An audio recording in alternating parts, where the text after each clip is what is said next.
Hello children, we will continue with capacitor. In first lecture, we have stopped at the heading capacitor.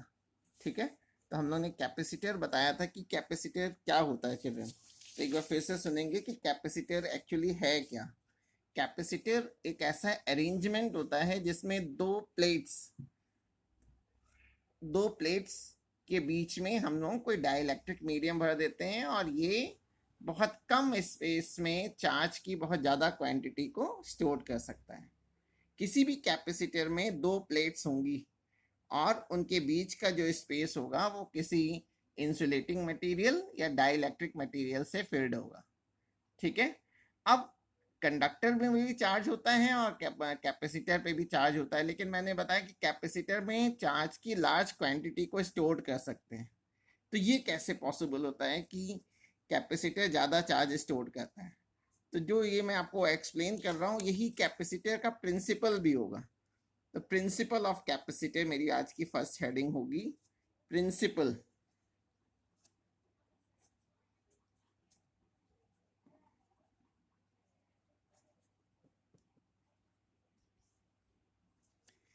तो capacitor में मैंने क्या बताया था कि दो प्लेट्स होंगी, तो मैंने एक प्लेट ये बना दी और एक प्लेट ये बना दी। ठीक है, दोनों ही अनचार्ज प्लेट है, यानी इस पे अभी कोई चार्ज नहीं है। तो जब हम फर्स्ट प्लेट 1 को पॉजिटिव चार्ज दे देंगे, तो मैंने फर्स्ट प्लेट को क्या किया है कि प्लस क्यू चार्ज दे दिया है। तो हम लोग फर्स्ट लेसन में पढ़ चुके हैं इलेक्ट्रोस्टैटिक्स में कि अगर एक पॉजिटिवली चार्ज प्लेट को अनचार्ज प्लेट के पास रख दें, तो जो अनचार्ज प्लेट है जिसको प्लेट नंबर 2, उसकी इनर सरफेस पे नेगेटिव चार्ज आ जाएगा अगर पॉजिटिवली चार्ज रॉड के पास रख रहे हैं, और इसके दूर वाले एंड पे क्या होगा, पॉजिटिव चार्ज आ जाएगा। ठीक है, तो सेकेंड प्लेट की इनर सरफेस पे नेगेटिव चार्ज आ जाने से होता क्या है कि जो फर्स्ट प्लेट की जो पोटेंशियल होता है वो कुछ कम हो जाता है, क्योंकि पोटेंशियल स्केलर क्वांटिटी है, विथ साइन ऐड करते हैं। तो सेकेंड प्लेट का जो नेगेटिव चार्ज है वो फर्स्ट प्लेट के ज्यादा पास है as compare to positive charge on the second plate. अगर हम इसी प्लेट को अर्थिंग कर दें, अगर मैं इसको अर्थ से कनेक्ट कर दूं, तो जो आउटर सरफेस का पॉजिटिव चार्ज है वो अर्थ में चला जाता है, यानी अब जो डायग्राम होगा वो कुछ इस तरह का बन जाएगा। यानी फर्स्ट प्लेट की इनर सरफेस से पॉजिटिव चार्ज और इस पे नेगेटिव चार्ज, और सेकेंड प्लेट की आउटर सरफेस का चार्ज अर्थ में चला गया। तो केवल नेगेटिव चार्ज रहने से क्या होता है कि अब ये कंबाइंड प्लेट की जो पोटेंशियल होता है वो काफी कम हो जाता है, बहुत अधिक कम हो जाता है। तो C is equal to formula होता है Q upon V, capacitance C is equal to Q upon V। तो V की वैल्यू कम होने से, पोटेंशियल डिफरेंस कम होने से चार्ज कैपेसिटर की कैपेसिटेंस इंक्रीज कर जाती है।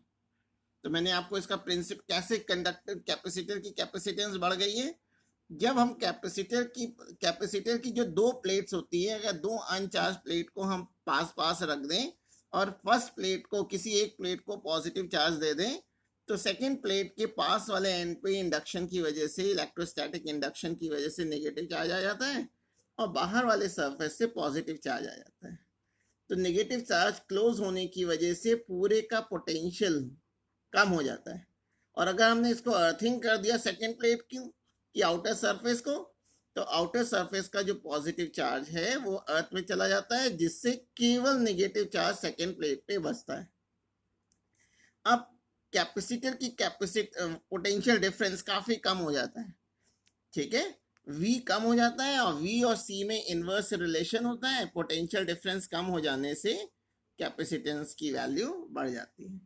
इस तरह से कैपेसिटर क्या करेगा, उसकी चार्ज को स्टोर करने की कैपेसिटी बढ़ जाएगी। ठीक है, अच्छा, अब कैपेसिटर कई तरह का होता है। Types of capacitor, types capacitor 3 type का होता है। नंबर 1 है पैरेलल प्लेट कैपेसिटर।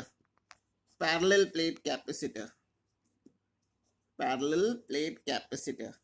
सेकंड है spherical capacitor, spherical capacitor capacitor. और थर्ड होता है सिलिंड्रिकल कैपेसिटर, सिलिंड्रिकल कैपेसिटर। तो चिल्ड्रन हमें जो है केवल पैरेलल प्लेट कैपेसिटर को पढ़ना है, स्फेरिकल कैपेसिटर और सिलिंड्रिकल कैपेसिटर सीबीएसई के सिलेबस में नहीं है। तब हम लोग पैरेलल प्लेट कैपेसिटर को स्टडी करने जा रहे हैं। पैरेलल प्लेट कैपेसिटर की कैपेसिटेंस को फाइंड आउट करेंगे। ये मैंने पैरेलल प्लेट कैपेसिटर का डायग्राम बनाया हुआ है। पैरेलल प्लेट कैपेसिटर में क्या होगी, दो प्लेट्स होंगी, दो पैरेलल प्लेट्स होंगी, और मैंने सपोज कर लिया है कि हर एक प्लेट का जो एरिया है वो कैपिटल ए है, ठीक है, और distance between the plates small D है। मैंने फर्स्ट प्लेट को प्लस क्यू चार्ज दे दिया, जैसा कि इससे पहले डायग्राम में दिखाया था। तो सेकेंड प्लेट की इनर सरफेस पे इंडक्शन की वजह से माइनस क्यू चार्ज आ जाएगा, और आउटर सरफेस को मैंने अर्थिंग कर दिया है, तो आउटर सरफेस का जो पॉजिटिव चार्ज है वो अर्थ में चला जाएगा। ऐसा क्यों किया गया है? ऐसा इसलिए किया है जिससे कैपेसिटर की पोटेंशियल डिफरेंस कम हो जाए, V की वैल्यू कम हो जाए, और जब V की वैल्यू कम हो जाएगी तो C is inversely proportional to V, अभी हम लोग ने देखा था, जिससे कैपेसिटेंस बढ़ जाए। अब इन प्लेटों के बीच की जो इलेक्ट्रिक फील्ड होगी, ये दोनों पैरेलल प्लेट्स हैं, इसलिए इन प्लेटों के बीच की जो इलेक्ट्रिक फील्ड होगी वो हमेशा away from positive charge towards the negative charge. मैंने सपोज कर लिया है कि इस प्लेटों के बीच में पूरे स्पेस में कोई डाइलेक्ट्रिक मटेरियल भरा हुआ है, यानी स्मॉल डी डिस्टेंस में कोई डाइलेक्ट्रिक मटेरियल भरा हुआ है, ठीक है। तो अगर मुझे कैपेसिटेंस का डेरिवेशन करना है चिल्ड्रन, तो हमें C is equal to Q upon V के फॉर्मूले के हिसाब से V की वैल्यू कैलकुलेट करनी होगी कि प्लेटों के बीच का पोटेंशियल डिफरेंस कितना है, इन दोनों प्लेटों के बीच का पोटेंशियल डिफरेंस कितना है। और अगर मुझे पोटेंशियल निकालना है, अगर पोटेंशियल फाइंड आउट करना है, तो पहले हम इलेक्ट्रिक फील्ड फाइंड आउट करेंगे, और इलेक्ट्रिक फील्ड अगर निकल आएगा तो पोटेंशियल डिफरेंस के लिए ये formula V is equal to E into D का यूज कर लेंगे। अब हम लोग ये पढ़ चुके हैं, तो मैंने यहाँ लिख दिया है कि A is the area of the plates, D is the distance between the plate, और सिग्मा सरफेस चार्ज डेंसिटी है। सरफेस चार्ज डेंसिटी इससे पहले वाले टर्न पे हम लोग देख चुके हैं, Q बाई A होता है, ठीक है। अच्छा, तो मैं प्लेटों के बीच में इलेक्ट्रिक फील्ड निकाल रहा हूं, तो electric field between the plates, तो फॉर्मूला होता है E is equal to sigma upon K epsilon naught. अगर पूरे में डाइलेक्ट्रिक भरा हुआ है तो K एप्सिलॉन नॉट होगा, और अगर यहाँ एयर है तो K की वैल्यू 1 हो जाएगी। इसमें सिग्मा क्या होता है? सिग्मा को बोलते हैं surface charge density. Surface charge density sigma is equal to होता है Q बाई A। इसमें Q वो चार्ज है जो मैंने प्लेट पे दिया हुआ है, और A इन प्लेट्स का एरिया है, ठीक है। तो ये सिग्मा की वैल्यू अगर मैं इक्वेशन 1 में पुट कर दूं, सिग्मा की वैल्यू इक्वेशन 1 में पुट कर रहा हूं, तो इक्वेशन 1 की वैल्यू क्या हो जाएगी? E is equal to Q upon K A epsilon naught. अब ये इलेक्ट्रिक फील्ड आ गया। अब इलेक्ट्रिक फील्ड आ गया है, तो अब हमें पोटेंशियल डिफरेंस निकालना होगा इस फॉर्मूले का यूज करके, V is equal to E into D. Therefore potential difference, short में PD भी लिख देते हैं, potential difference between the plates, तो V इज इक्वल होता है E इंटू डी। अब मैं E की वैल्यू इक्वेशन 2 से पुट कर दे रहा हूं, तो मैं यहां लिख दे रहा हूं यूजिंग इक्वेशन 2, यूजिंग इक्वेशन 2। तो मैंने E की वैल्यू रख दी Q upon K A epsilon not, और D को वैसे ही रहने दिया। अब हमें निकालना है कैपेसिटेंस। पोटेंशियल डिफरेंस आ गया, V आ गया है, तो कैपेसिटेंस का फॉर्मूला होता है C is equal to Q upon V, और V की वैल्यू हम इक्वेशन 3 से इसमें पुट कर देंगे। तो अगर मैं V की वैल्यू यहाँ पुट कर दूं, डी वी की वैल्यू क्यू डी अपॉन के ए एप्सिलॉन नॉट, इसे पुट कर दिया, क्यू से क्यू कैंसिल हो गया, तो सी का फॉर्मूला आ गया के epsilon not a by D. तो ये फाइनल एक्सप्रेशन है, जबकि पूरे स्पेस में हम लोग ने डाइलेक्ट्रिक को फिल कर दिया है। अगर इन प्लेटों के बीच में एयर होगी तो इस के की वैल्यू 1 रख देंगे। जहां प्लेट्स नहीं है चिल्ड्रन, वहां पे इलेक्ट्रिक फील्ड थोड़ा सर्कुलर हो जाती है, कर्व हो जाती हैं, और जब इलेक्ट्रिक फील्ड कर्व हो जाती है तो इनको फ्रिंजिंग बोलते हैं, फ्रिंजिंग। ठीक है, अच्छा, तो इस फॉर्मूले से हम बता सकते हैं कि कैपेसिटेंस किन किन फैक्टर्स पे डिपेंड करता है। तो सी जो है कैपेसिटेंस जो है वो 3 फैक्टर्स पे डिपेंड करता है। फर्स्ट फैक्टर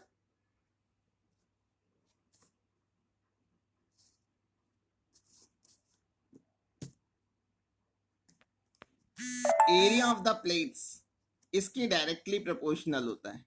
सी जो है ए के डायरेक्टली प्रोपोर्शनल है, तो लिख देंगे कि सी is directly proportional to A.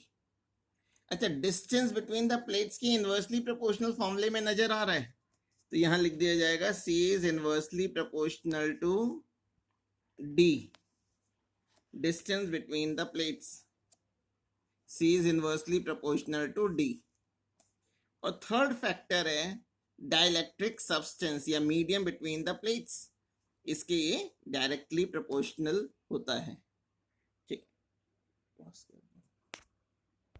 Yes children, अब हम लोग को जो नेक्स्ट हेडिंग देखेंगे, अगर कैपेसिटर की प्लेटों में के बीच में पूरे में अगर डाइलेक्ट्रिक नहीं भरा हुआ है, डाइलेक्ट्रिक स्लैब को पार्शियली रख दिया है, थोड़े पोर्शन में ही डाइलेक्ट्रिक स्लैब रखा हुआ है, तो हमें देखना है कि डाइलेक्ट्रिक स्लैब को रखने से कैपेसिटेंस पे क्या इफेक्ट पड़ता है। ठीक है, तो मेरी नेक्स्ट हेडिंग है effect of dielectric on capacitance, effect of dielectric on capacitance. यानी कोई भी डाइलेक्ट्रिक मटेरियल रख दिया, जैसे ग्लास है, माइका है, अगर इनको हम प्लेटों के बीच में रख दें, पूरे स्पेस में नहीं, पार्शियली फिल्ड कर दें, तो उससे इसकी कैपेसिटेंस पे क्या इफेक्ट पड़ेगा। बिल्कुल पहले वाले की तरह डेरिवेशन करेंगे। पहले वाले में पूरे में डाइलेक्ट्रिक था, तो हम लोगों ने इलेक्ट्रिक फील्ड निकाला था। अब किसे पार्शियली है, तो मैंने यहाँ 2 प्लेट्स दिखा दी हैं, प्लेट पी और प्लेट क्यू, और हर एक प्लेट का एरिया कैपिटल ए है, और इन दोनों प्लेट के बीच की जो डिस्टेंस है वो स्मॉल डी है। स्मॉल डी क्या कहलाएगी, डिस्टेंस बिटवीन द प्लेट्स। ए है एरिया ऑफ द प्लेट्स। अब मैंने क्या किया कि प्लेट पी को प्लस क्यू चार्ज दे दिया है, प्लेट पी को प्लस क्यू चार्ज दे दिया, तो प्लेट क्यू पर इंडक्शन की वजह से, इलेक्ट्रोस्टैटिक इंडक्शन की वजह से same amount of negative charge आ गया है। अब अगर मैं इन दोनों प्लेट्स के बीच में एक डाइलेक्ट्रिक स्लैब रख दूं, ये रेड कलर का जो दिखा रखा है ये डाइलेक्ट्रिक स्लैब है, जिसकी थिकनेस स्मॉल टी है, यानी स्मॉल डी स्पेस में से टी स्पेस डाइलेक्ट्रिक स्लैब ने ले लिया है। जैसे ही डाइलेक्ट्रिक स्लैब को प्लेट्स के बीच में रखेंगे, तो पी की जो पास वाला जो एंड है डाइलेक्ट्रिक स्लैब का, जो पी के पास वाला एंड है, उसमें इंड्यूस चार्ज प्रोड्यूस हो जाएगा, अपोजिट चार्ज प्रोड्यूस हो जाएगा, और दूर वाले एंड पे पॉजिटिव चार्ज आ जाएगा।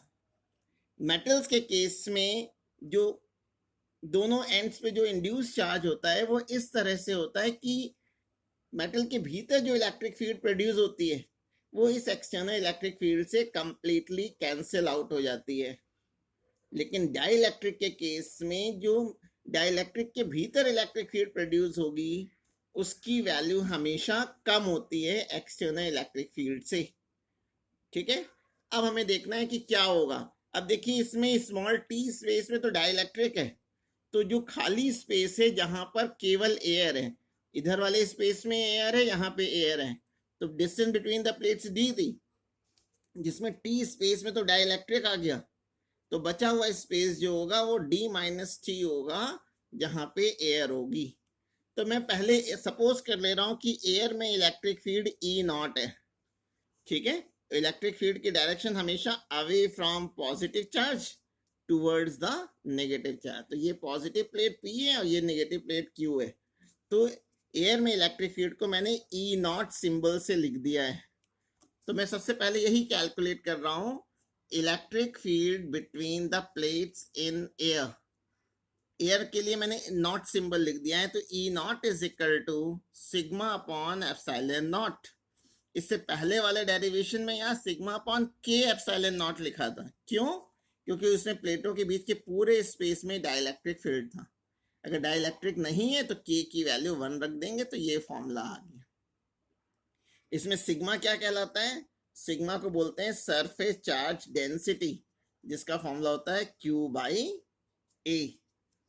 तो मैंने सिग्मा की वैल्यू इसमें पुट कर दी है Q by A epsilon not. अच्छा, अब इस डाइलेक्ट्रिक के भीतर अगर इलेक्ट्रिक फील्ड निकालें, तो डाइलेक्ट्रिक के भीतर जो इंड्यूस इलेक्ट्रिक फील्ड होगी उसकी वैल्यू मैं निकाल ले रहा हूं। तो electric field with in the dielectric, dielectric के भीतर कितनी इलेक्ट्रिक फील्ड, उसको मैंने E के बेस में K लिख दिया है। तो sigma upon K epsilon not, और सिग्मा की वैल्यू Q बाई A होती है, वो अभी देख चुके। तो सिग्मा की वैल्यू पुट कर दी। अब मैं इस कैपेसिटर की प्लेटों के अक्रॉस पोटेंशियल डिफरेंस निकालने जा रहा हूं। तो पोटेंशियल डिफरेंस निकालना है तो पहले जहां जहां एयर है वहां पोटेंशियल डिफरेंस निकालेंगे, फिर डाइलेक्ट्रिक है पोटेंशियल डिफरेंस निकालेंगे। Therefore potential difference between the plates, potential difference between the plates, तो V अगर निकालना है तो हम लोग एयर में पोटेंशियल डिफरेंस को मैं V नॉट लिख दे रहा हूं, और जहां डाइलेक्ट्रिक है वहां पे मैंने VK लिख दिया। तो V नॉट प्लस VK, और पोटेंशियल डिफरेंस स्केलर क्वांटिटी है इसलिए सिंपली ऐड किया जाता है। और V का फॉर्मूला होता है E इंटू डी, इससे पहले वाले में भी यूज किया है। तो एयर कितनी स्पेस में, D distance between the plates है, T प्लेट स्पेस में डाइलेक्ट्रिक आ गया, तो जो रिमेनिंग स्पेस होगा वो D माइनस T होगा। तो E इंटू डी होता है, तो E not into D minus T। Similarly dielectric कितनी डिस्टेंस में, स्मॉल t डिस्टेंस में, तो E के इंटू टी। E नॉट और E के की वैल्यू मैं इक्वेशन 1 और इक्वेशन 2 से यहां सब्स्टिट्यूट कर रहा हूं। E नॉट की वैल्यू रख दी Q upon A epsilon not, और E के की वैल्यू रख दी Q upon A epsilon not.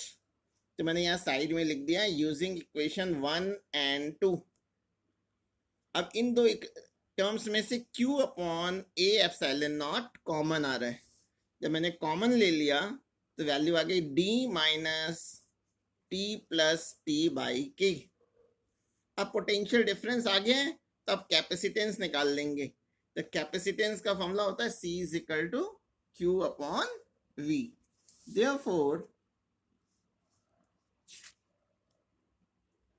Therefore capacitance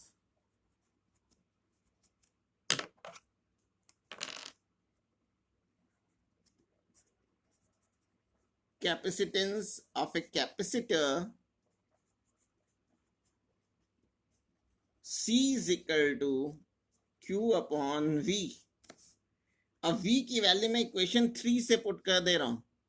तो C is equal to Q upon V की वैल्यू रख दी Q upon A epsilon not D minus T plus T by के।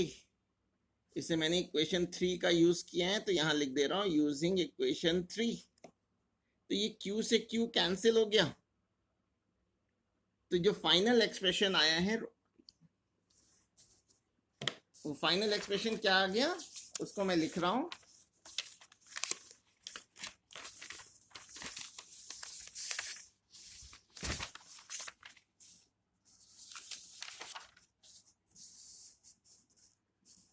C is equal to A epsilon naught upon D minus T plus T by के।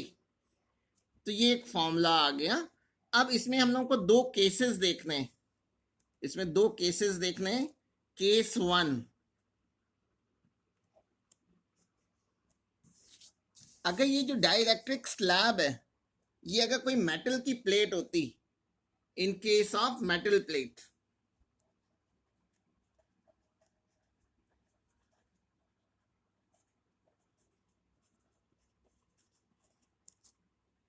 Metal के case में k की जो value होती है वो इन्फिनिटी होती है, k की वैल्यू इनफाइनाइट। तो अगर मैं इस एक्सप्रेशन में पुट कर दूं, अगर मैं इसको इक्वेशन को a इक्वेशन लिख दूं, तो फ्रॉम a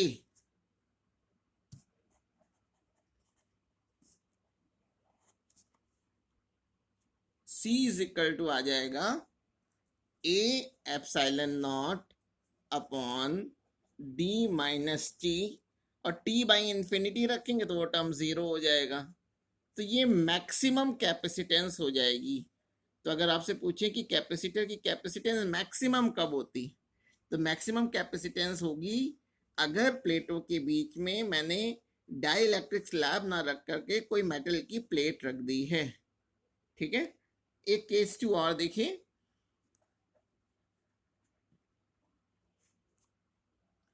अगर डाइलेक्ट्रिक स्लैब की जो थिकनेस है टी, उसकी वैल्यू अगर डी के बराबर हो जाए, यानी टी और डी अगर आपस में इक्वल हो जाए,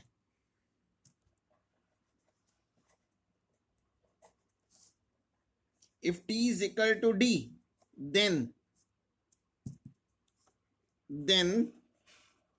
from इक्वेशन ए में मैं t के जगह d पुट कर दे रहा हूं, तो c इज इक्वल टू आ गया a epsilon naught upon d minus d plus d by k। तो ये d से d कैंसिल हो गया, तो k epsilon not a by d आ गया। जो इससे पहले मैंने जो डेरिवेशन किया है वही फॉर्मूला आ जाएगा। नाउ चिल्ड्रन, नेक्स्ट हेडिंग अब हमें देखनी है combination of capacitors. Class 10th में हम लोगों ने कॉम्बिनेशन ऑफ रेजिस्टेंस पढ़ा था, जिसमें हम लोग सीरीज कॉम्बिनेशन का formula R is equal to R1 plus R2 plus R3 पढ़ते थे, और पैरेलल कॉम्बिनेशन में 1 upon R is equal to 1 upon R1 plus 1 upon R2 plus 1 upon R3। वैसे ही अगर कैपेसिटर्स को हमको अगर कंबाइन करना है, ग्रुपिंग करनी है, तो इसको हम लोग दो तरह से सर्किट में अरेंज करते हैं। तो मेरी जो नेक्स्ट हेडिंग है वो है combination of capacitors. Combination of capacitors. तो फर्स्ट कॉम्बिनेशन है सीरीज कॉम्बिनेशन। सीरीज कॉम्बिनेशन, तो मैंने क्या किया है कि यहाँ पैरेलल प्लेट कैपेसिटर को दिखा दिया। ये फर्स्ट कैपेसिटर है जिसकी कैपेसिटेंस C1, ये सेकेंड कैपेसिटर जिसकी कैपेसिटेंस C2, और थर्ड वाले की कैपेसिटेंस उसकी कैपेसिटर जिसकी कैपेसिटेंस C3 है। और जो फर्स्ट कैपेसिटर की फर्स्ट प्लेट है और जो लास्ट कैपेसिटर की जो बाहर वाली प्लेट है, इन दोनों को मैंने एक सेल से कनेक्ट कर दिया है। ठीक है, तो जो क्या होगा कि ये जो सेल का पॉजिटिव टर्मिनल है, यहाँ से plus Q charge first plate को मिलेगा, और इधर से नेगेटिव प्लेट से जो थर्ड कैपेसिटर है उसकी आउटर प्लेट पे नेगेटिव चार्ज आ जाएगा। तो इससे प्लस फर्स्ट प्लेट पे पॉजिटिव चार्ज आने से इंडक्शन की वजह से सेकेंड प्लेट पे नेगेटिव चार्ज आ जाएगा, और इसकी आउटर सरफेस का जो पॉजिटिव चार्ज है वो नेक्स्ट कैपेसिटर में चला जाएगा। इस तरह से टू ऑपोजिट प्लेट्स पर ऑपोजिट चार्ज होता है। जब कभी भी एक कैपेसिटर की प्लेट अगले की ऑपोजिट प्लेट से कनेक्टेड होती है, नेगेटिव वाली पॉजिटिव से कनेक्टेड हो, फिर अगली नेगेटिव पॉजिटिव से कनेक्टेड हो, ऑपोजिट पोलैरिटी से अगर प्लेट्स कनेक्टेड हैं, तो वो सीरीज कॉम्बिनेशन होता है। ठीक है, तो मैंने सपोज कर लिया है कि फर्स्ट प्लेटों के अक्रॉस पोटेंशियल डिफरेंस V1 है, सेकेंड का पोटेंशियल डिफरेंस V2 है, और थर्ड वाले के लिए पोटेंशियल डिफरेंस V3 है। तो हम ये फॉर्मूला जानते हैं, charge Q is equal to होता है CV, या V इज इक्वल टू हो जाएगा Q बाई C। तो अगर मैं फर्स्ट कैपेसिटर की बात करूं, तो फर्स्ट कैपेसिटर पे जो चार्ज है वो स्मॉल q है।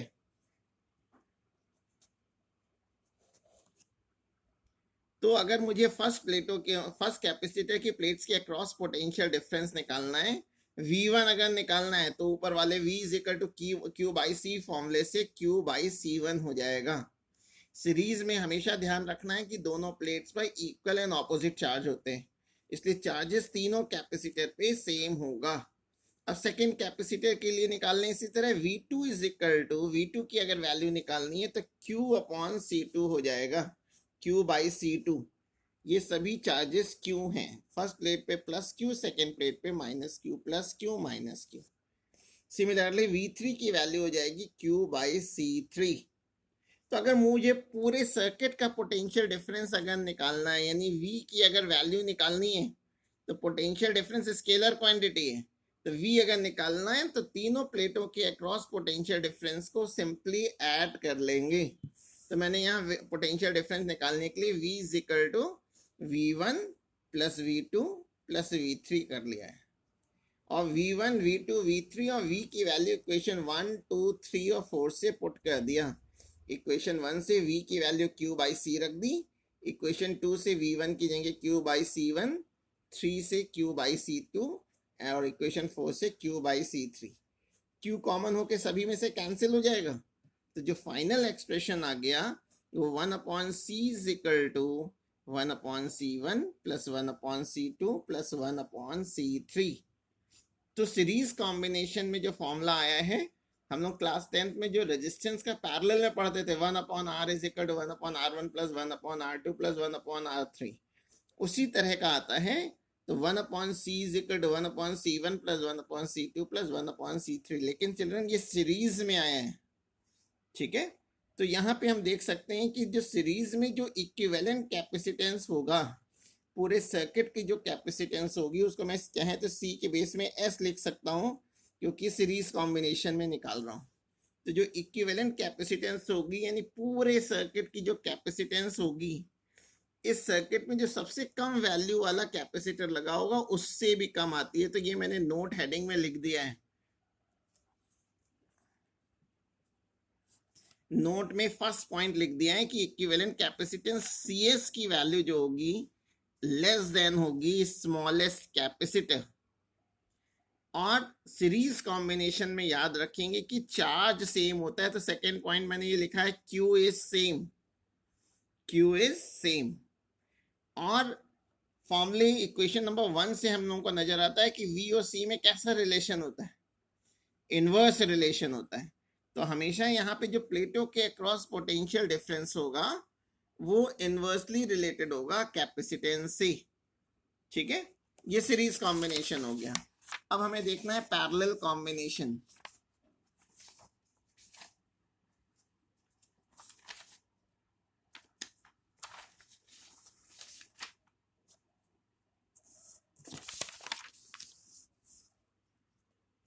पैरेलल कॉम्बिनेशन, पैरेलल कॉम्बिनेशन में मैंने 3 कैपेसिटर्स को आपस में पैरेलल कनेक्टेड दिखा दिया है।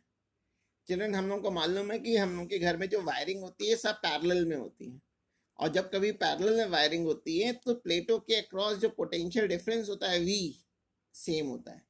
इसीलिए हम लोग को घर में हर एक रूम में same potential difference, same voltage मिलता है, ठीक है। तो मैंने यहाँ दिखा दिया कि 3 कैपेसिटर्स हैं, ये आपस में पैरेलल में कनेक्टेड है और ये एक सेल से कनेक्टेड है, ये सेल बना दिया है। तो सेल के पॉजिटिव टर्मिनल से प्लस Q चार्ज चल रहा है और इधर से माइनस Q चार्ज। ये प्लस Q चार्ज A वाले पॉइंट पे पहुंच करके 3 पार्ट्स में डिवाइड हो जाएगा। तो पहले वाले में मैंने Q1 सपोज कर लिया, दूसरे कैपेसिटर की फर्स्ट प्लेट पे Q2 और तीसरे कैपेसिटर की फर्स्ट प्लेट पे Q3 चार्ज होगा। तो इसकी जो सेकेंड प्लेट होगी same amount of negative charge उसमें प्रोड्यूस हो जाएगा। तो पैरेलल में कॉम्बिनेशन में अगर आप ध्यान दें तो जितनी भी पॉजिटिव प्लेट्स हैं ये सब एक साथ कनेक्टेड होती हैं।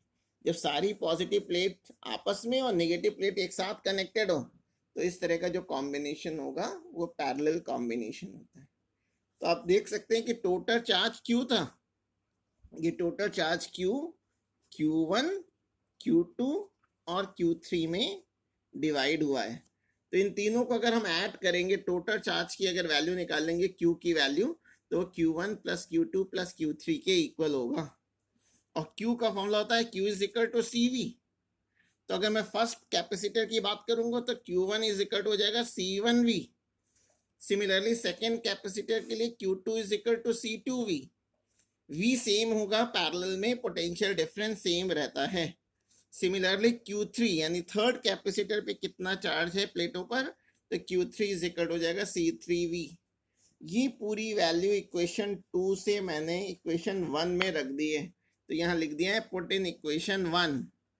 Q की वैल्यू CV पुट कर दी, Q1, Q2 और Q3 की वैल्यू इक्वेशन 2 से पुट कर दी है। तो इस इक्वेशन में V कॉमन होकर के कैंसिल हो गया। तो पैरेलल कॉम्बिनेशन के केस में फाइनल फॉर्मूला जो आ गया है CP is equal to C1 plus C2 plus C3। ध्यान रखेंगे चिल्ड्रन कि पैरेलल कॉम्बिनेशन में जब कैपेसिटर्स पैरेलल में कनेक्टेड होते हैं तो पोटेंशियल डिफरेंस V सेम होता है, ठीक है।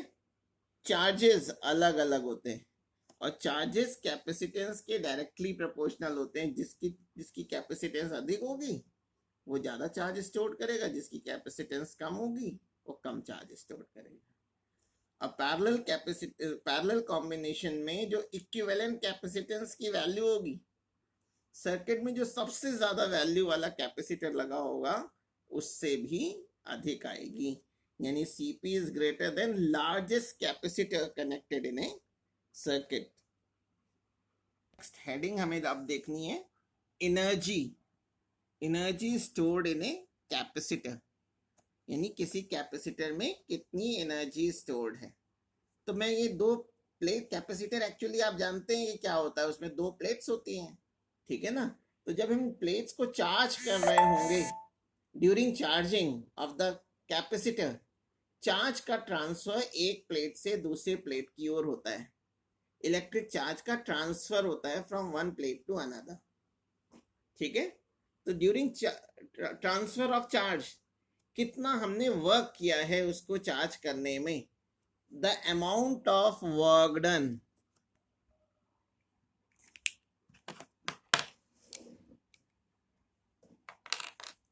the amount of work done in charging a capacitor is stored in a form of potential energy, ठीक है।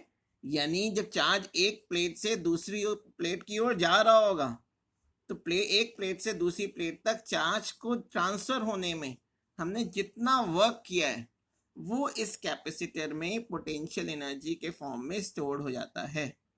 और जो प्लेटों के बीच में एक प्लेट पॉजिटिव चार्ज है और दूसरी नेगेटिव, तो ये एनर्जी स्टोर्ड कहाँ होती है, इन प्लेटों के बीच में जो इलेक्ट्रिक फील्ड है, और इलेक्ट्रिक फील्ड की डायरेक्शन आप जानते हैं, away from positive charge towards the negative charge, ठीक है। तो मैंने आखिरी में लिख दिया है कि this energy is stored in an electric field between the plates. तो मैंने सपोज कर लिया है कि अब इसका डेरिवेशन में कि किसी इंस्टेंट, किसी पर्टिकुलर टाइम t पर इन प्लेट्स पर स्मॉल q चार्ज है और प्लेटों के अक्रॉस जो पोटेंशियल डिफरेंस है वो v है। अगर इस कैपेसिटर की कैपेसिटेंस स्मॉल c हो तो q का फॉर्मूला हम जानते हैं, q इज इक्वल टू होता है cv। देयरफॉर अगर पोटेंशियल डिफरेंस निकालेंगे चिल्ड्रन तो v इज इक्वल टू क्या हो जाएगा, q बाय c, ठीक है। अगर मैं इस फर्स्ट प्लेट को बहुत थोड़ा चार्ज दे रहा हूँ, स्मॉल अमाउंट ऑफ चार्ज दे रहा हूँ, स्मॉल अमाउंट ऑफ चार्ज को मैं dq चार्ज सपोज कर ले रहा हूँ, अगर dq चार्ज दे रहा हूँ तो कितना वर्क करना पड़ेगा, work done in giving a small amount of charge, work निकालना है। तो ये फॉर्मूला हम लोग पोटेंशियल में पढ़ चुके हैं, v is equal to w by Q. तो अगर मैं यहाँ से w की वैल्यू निकाल दूंगा तो हो जाएगा v इंटू क्यू। अगर मैं dq चार्ज दे रहा हूं तो वर्क को dw लिख देते हैं, dw। तो यहां पे मैंने लिख दिया dw is equal to v into dq। v की वैल्यू इक्वेशन 1 से पुट कर दी है, v की वैल्यू q बाई c यहां पुट कर दी। तो ये क्या आ गई equation 2, dw is equal to q upon c into dq। अब हम ये सपोज कर लेंगे कि शुरू में कैपेसिटर पे कितना चार्ज है, 0 चार्ज है, शुरू में ये अनचार्ज प्लेट है और अनचार्ज प्लेट यानी उस पर जीरो चार्ज है और उसको मैं कैपिटल क्यू चार्ज देना चाहता हूँ। तो जीरो से क्यू चार्ज देने में टोटल वर्क कितना करना पड़ेगा। जब कभी भी टोटल वर्क निकालना होता है, टोटल निकालते हैं तो हमें मालूम है कि फिजिक्स में इंटीग्रेशन कहते हैं। Now therefore total work done in charging a capacitor from zero to capital Q. तो मैंने यहाँ लिमिट ले ली zero to capital Q, integration between the limits zero to capital Q D W. D W की value equation 2 से put कर दिया है, Q upon C into D Q. अब यहाँ डी क्यू लिखा हुआ है तो बस क्यू वाले टर्म्स इंटीग्रेशन साइन के अंदर रहेंगे, सी को मैंने बाहर निकाल लिया तो ये आ गया क्यू डी क्यू। अब इंटीग्रेशन में हम लोग पढ़ चुके हैं कि एक्स डी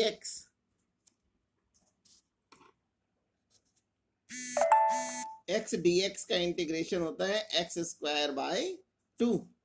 तो वैसे यहाँ क्यू डी क्यू का इंटीग्रेशन हो गया क्यू स्क्वायर अपॉन 2। और ये जो लिमिट्स होती हैं इनको ब्रैकेट के बाहर रख देते हैं। लोअर लिमिट तो जीरो, उसको पुट करने की जरूरत नहीं है, बस इस स्मॉल क्यू को कैपिटल क्यू से रिप्लेस कर देंगे। तो ये फॉर्मूला आ गया capital Q square upon 2c। जितना हमने वर्क किया है कैपेसिटर को चार्ज करने में, वो कैपेसिटर की प्लेटों के बीच में इलेक्ट्रिक फील्ड में पोटेंशियल एनर्जी के फॉर्म में स्टोर्ड हो जाता है।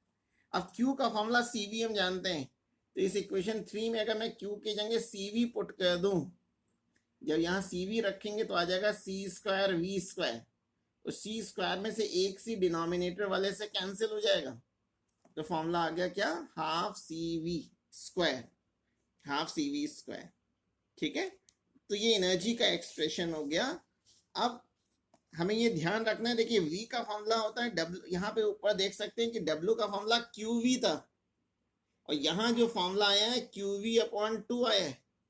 ये QV है और यहाँ जो एनर्जी का फॉर्मूला आया है QV upon 2। QV upon 2 means 50%, QV का हाफ। इसका मतलब है जितना भी हमने वर्क किया होगा उसका केवल 50% ही पोटेंशियल एनर्जी के फॉर्म में स्टोर्ड हो पाएगा।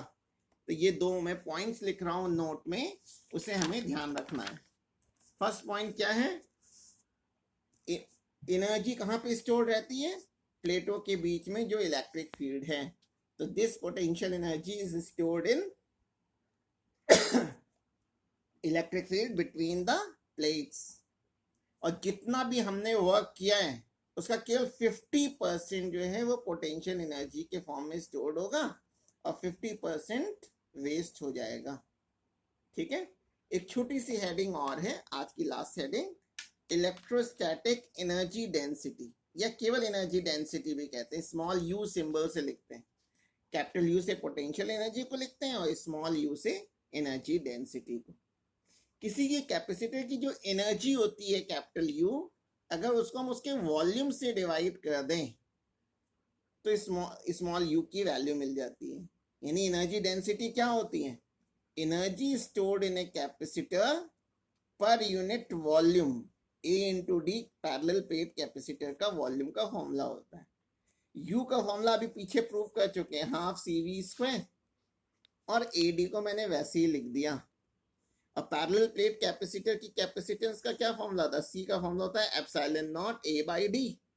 ये C की जो वैल्यू है मैं ऊपर वाली इक्वेशन में पुट कर दे रहा हूँ, C की जगह मैं रख दे रहा हूँ epsilon not A by D. तो यहाँ रख दिया है epsilon not A by D और V स्क्वायर अपॉन AD को वैसे ही कॉपी कर लिया। तो इसमें से A से A तो कैंसिल हो गया और D इंटू डी स्क्वायर बन जाएगा और V स्क्वायर ऑलरेडी है तो मैंने इसको V upon D whole square लिख दिया। और V अपॉन डी को इलेक्ट्रिक फील्ड कहते हैं।